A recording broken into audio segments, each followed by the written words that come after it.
दिल नादा तुझे हुआ क्या है? दिल नादा तुझे हुआ क्या है? आखिर इस दर्द की दवा क्या है?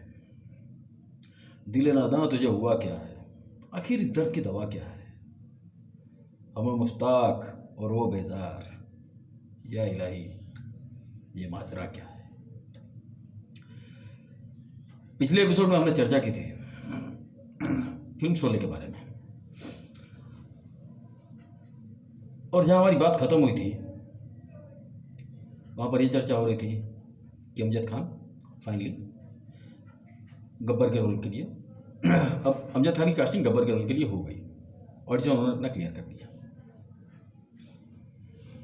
लेकिन अभी अमजद खान का सफर इतना आसान नहीं था। परेशानियां उनकी कम नहीं हुई थी। उनकी कास्टिंग हो गई, गब्बर का पोर्शन शूट होना शुरू हो गया, लेकिन अमजद खान की परफॉर्मेंस से कोई खुश नहीं था। सिनेमाटोग्राफर द्वारका दिवेचा हो या राइटर सलीम जावेद हो या खुद रमेश सिप्पी हो, कुछ लोगों को अमजद खान की आवाज़ पतली लगती थी, और खास करके सलीम जावेद, उनको अमजद खान की परफॉर्मेंस बिल्कुल पसंद नहीं आ रही थी।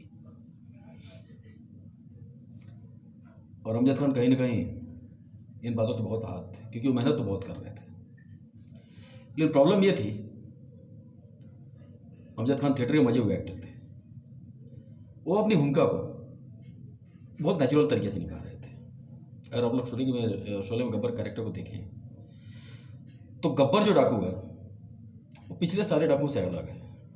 उसके पहले जितने भी डाकू हुआ करते थे वो टीका लगाए, धोती कुर्ता पहने, काली माँ की पूजा करते हुए, एक टिपिकल डाकू का एक इमेज ऑडियंस के दिमाग में बनी हुई थी। लेकिन गब्बर इन सबसे अलग था। गब्बर बड़ा रफ है, वो धोती कुर्ता नहीं पहनता है, एक पैंट शर्ट है, आर्मी की ड्रेस जैसा एक गंदा पैंट शर्ट है, गंदी शक्ल है। एक नेचुरल गांव का जो डाकू होता है, गाँव देहात का, उस तरह का लगता था। तंबाकू खाता था। उसकी लैंग्वेज भी, जो पिछले डाकू थे बड़ी शुद्ध हिंदी बोलते थे, लेकिन ये इसकी भाषा भोजपुरी टच लिए हुए, एक गवार टाइप का बड़ा गंदा सा, इस तरह का डाकू था। और अमजद खान ने उस चरित्र को पूरी तरह से चरित्रार्थ किया था। ऐसा डाकू इसके पहले किसी ने देखा नहीं था। तो ये भी एक कारण हो सकता है, क्योंकि सलीम जावेद के दिमाग में भी अपनी एक डाकू की इमेज बनी हुई थी। मुझे सुनील दत्त मुझे जीने दो में थे, या मेरा देश के विनोद खन्ना, या और भी जो डाकू की भूमिका जिन कलाकारों ने निभाई थी वो उसी तरीके से निभाई थी। लेकिन अमजद खान गब्बर को बिल्कुल अलग तरीके से पोर्ट्रेट कर रहे थे। तो शायद ये लोगों को समझ में नहीं आ रहा था। नेचुरल आवाज़ में बोल रहे थे, कोई बड़ी भारी भरकम आवाज़ यूज नहीं कर रहे थे। खास करके कई लोगों को उनकी आवाज़ से शिकायत थी। खास करके सलीम जावेद का कहना था कि इनकी आवाज़ बहुत पतली है। सलीम जावेद तो यहाँ तक अड़ गए कि गब्बर को रिप्लेस कर दिया जाए, किसी और कलाकार को लिया जाए। लेकिन रमेश सिप्पी अमजद खान से पूरी तरह कन्विंस थे। उन्होंने अमजद खान को पूरा मौका दिया, और वो अड़ गए कि गब्बर की भूमिका अगर कोई करेगा तो अमजद खान करेंगे। अमजद खान ने गब्बर की भूमिका निभाई। चलिए, गब्बर तो अपना काम कर रहा था, एक तरफ एक और ड्रामा चल रहा था।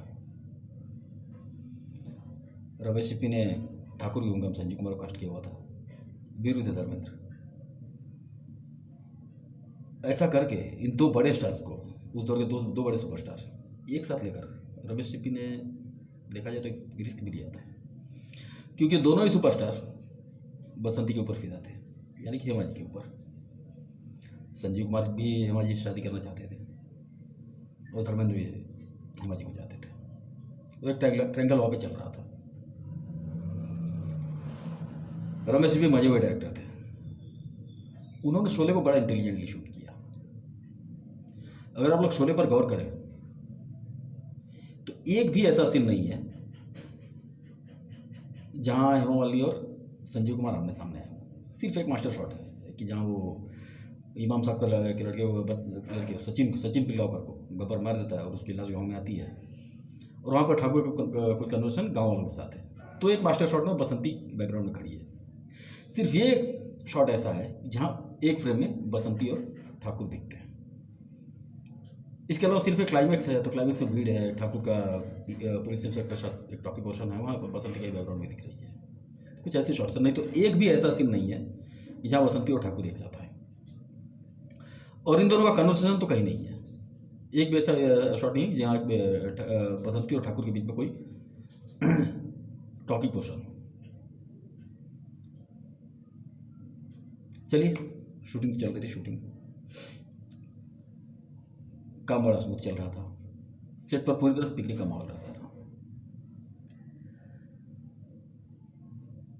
शोले की शूटिंग शुरू हुई, अपनी स्पीड से चलती रही। फाइनली शोले बन के रिलीज हो गई, लेकिन रिस्पॉन्स इतना अच्छा नहीं था। यहाँ तक कि पहले हफ्ते में तो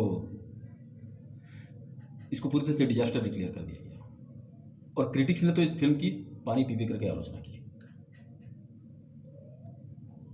चलिए, रिलीज तो हुई, और इस मेकिंग के दौरान सलीम जावेद और अमजद खान, इनके संबंध इतने खराब हो गए। अमजद खान सलीम जावेद से बहुत नाराज हो गए। और अगर आप लोगों ने गौर किया हो तो शोले के बाद ऐसी कोई फिल्म नहीं है जिसमें सलीम जावेद और अमजद खान ने एक साथ काम किया। सलीम जावेद की लिखी हुई किसी फिल्म में अमजद खान ने काम नहीं किया शोले के बाद। और शायद शोले ये एक वजह थी कि हालांकि रमेश सिप्पी ने तो पूरी तरह अमजद खान का साथ दिया था, लेकिन कहीं ना कहीं शायद मेकिंग के दौरान कुछ लोगों की बातों में आकर रमेश सिप्पी ने कुछ ऐसा शायद अमजद खान को कह दिया, क्योंकि इसके बाद अमजद खान रमेश सिप्पी की किसी फिल्म में नजर नहीं आए। एक फिल्म में नजर आने वाले थे, वो फिल्म थी मेरी जंग। अगर मेरी जंग बनी होती अमिताभ के साथ, क्योंकि मेरी जंग पहले अमिताभ बच्चन को लेकर बनने वाली थी, अनिल कपूर वाली भूमिका अमिताभ करने वाले थे, और जो अमरीश पुरी वाला कैरेक्टर है वो अमजद खान करने वाले थे, और बेटे वाली भूमिका जो जावेद जाफरी ने निभाई है वो रोल अनिल कपूर करने वाले थे। खैर, ऐसा हो नहीं पाया, रमेश सिप्पी और अमजद खान फिर एक साथ काम नहीं कर पाए। मेरी जंग में अनिल कपूर ने हीरो का रोल किया। शोले रिलीज हुई। रिलीज के बाद रमेश सिप्पी बहुत निराश हुए थे कि पहले हफ्ते में फिल्म बिल्कुल डिजास्टर डिक्लेयर कर दी गई थी। बॉक्स ऑफिस पर फिल्म को कोई रिस्पॉन्स नहीं मिल रहा था। कुछ लोगों ने सलाह दी कि फिल्म का क्लाइमैक्स आप दोबारा शूट कीजिए, कि शायद दर्शकों को अमिताभ के मरने वाला दृश्य पसंद नहीं आ रहा है। सारी तैयारियां कर ली गई, एक छोटी सी यूनिट को तैयार किया गया कि यूनिट जाएगी, और फिर उसी लोकेशन पर अमिताभ के मरने का सीन हम दोबारा शूट किया जाएगा, और ये दिखाया जाएगा कि अमिताभ गोलियां तो लगती हैं लेकिन अमिताभ बच जाते हैं। लेकिन फिर रमेश सिप्पी ने हिम्मत दिखाई। रमेश सिप्पी ने कहा, सबसे कहा कि आप लोग शांत रहिए, कुछ दिनों तक इंतजार कर लेते हैं, शायद फिल्म पिकअप करें। और 2 हफ्तों बाद तीसरे हफ्ते से पब्लिक रिव्यू की बदौलत, जो लोगों ने फिल्म को अच्छे रिव्यू दिए, फिल्म ने अपनी रफ्तार पकड़ी, और इसके बाद जो हुआ वो तो इतिहास है। 1975 में लगी हुई फिल्म 1981 तक चलती रही, निर्वाह में 6 साल। इसका रिकॉर्ड उसके बाद दिलवाले दुल्हनिया ले जाएंगे तोड़ा। सारे रिकॉर्ड ध्वस्त होते गए। इस फिल्म से बहुत से स्टार्स निकल कर सामने आए। एक नया विलेन, आइकॉनिक विलेन गब्बर, डर का पर्याय बन गया। डाकू की पूरी परिभाषा बदल दी, विलेन की पूरी परिभाषा बदल दी। शोले के बाद इसी कथानक पर, इसी के आसपास कई फिल्में बनाई गई, लेकिन फिल्में शोले के आसपास भी नहीं थी। आपको आप लोग याद होगा कि पहला नीलन की एक फिल्म थी आंधी तूफान, इसी कथानक पे ऊपर भी थी। वो गब्बर वाली भूमिका डैनी ने की थी, शत्रुघ्न सिन्हा थे और मिथुन चक्रवर्ती थे, समझिए जयपुरी वाले रोल में, और ठाकुर की भूमिका फिर हेमा मालिनी ने की थी। और भी ऐसी कई फिल्में आई, लेकिन वो फिल्में कहीं शोले के आसपास भी नहीं है। इस फिल्म ने फिल्म इंडस्ट्री को बहुत से स्टार्स दिए, सिर्फ वो मेन स्टार्स नहीं, धर्मेंद्र, अमिताभ बच्चन, संजीव कुमार, हेमा मालिनी, इनको जो फायदा होना था हुआ। इस फिल्म के छोटे छोटे कलाकार, असरानी ने इसके बाद बहुत सी भूमिकाएं निभाई, बहुत महान अभिनेता है, एक लंबा चौड़ा करियर है उनका। लेकिन असरानी जिस एक भूमिका के लिए जाने जाते हैं वो है अंग्रेजों के ज़माने का जेलर। यह जगदीप के साथ भी है। जगदीप साहब का भी एक लंबा चौड़ा करियर था, हीरो के रूप में अपनी शुरुआत की और कॉमेडियन के रूप में तो छा गए इंडस्ट्री में। उनका एक बहुत लंबा चौड़ा करियर रहा। लेकिन जगदीप को भी अगर याद किया जाता है, सबसे ज़्यादा किसी भूमिका के लिए याद की जाती है तो वो भूमिका है सुरमा भोपाली की। और मज़े की बात यह है, इन दोनों के सुरमा भोपाली और अंग्रेजों के ज़माने के जेलर के फिल्म हार्डली 2 से 3 सीन है। यही कालिया के साथ हुआ, यही शांबा के साथ हुआ, यानी कि विजू खोटे और मैकमोहन अपनी भूमिका से खुश नहीं थे।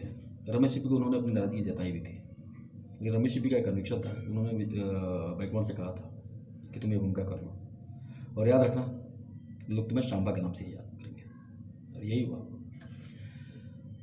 ऐसे बहुत से दर्शक हैं जिनको मैकमोहन नाम पता नहीं है, वो सिर्फ उनको शांबा के नाम से ही जानते हैं। यही विजू खोटे के साथ हुआ।